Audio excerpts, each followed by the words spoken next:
न राहून एक गोष्ट बोलू का, तुमची जिरवायला खरं सांगतो, प्रामाणिकपणे सांगतो, जरांगे पाटीलच लागतात. जरांगे पाटील जे बोलतात ना, त्याच लायकीचे तुम्ही सगळे आहेत. त्याच्यामुळं खरोखर जरांगे पाटील जे बोलतात ते आज योग्य योग्य वाटायले. पवन करवरती काही लाभार्थी टोळींकडून ऑइल फेकण्यात आलं.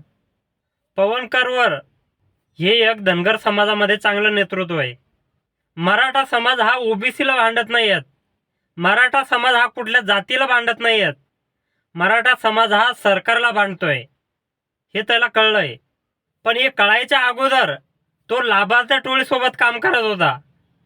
पण त्याला जेव्हा कळालं ही लाभार्थी टोळी कुणाच्या तरी सांगण्याहून भुंकण्याचं काम करते, त्यानंतर त्या लाभार्थी टोळीला त्याने दूर केलं. आणि आज तीच लाभार्थी टोळी त्याच पवन करवरती ऑइल फेकण्याचं काम करते. पवन करवरचं एकच ध्येय आहे, जाती जातीमध्ये तेढ निर्माण होऊ नये असं त्याला वाटतं आणि तो त्याच्यासाठी काम करतोय. पण काही समाजकंटकांनी त्याच्यावरती ऑइल फेकले. पवन करवर हा कसा काम करत होता हे आम्हाला चांगल्यापैकी माहिती आहे.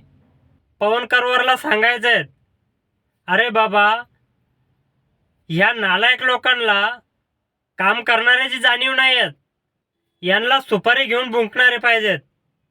पवन करवर हा कशा पद्धतीनं काम करत होता हे आम्हाला चांगल्यापैकी माहिती आहे. पण या लाभार्थी टोळीला याचे उपकार नाही आहेत.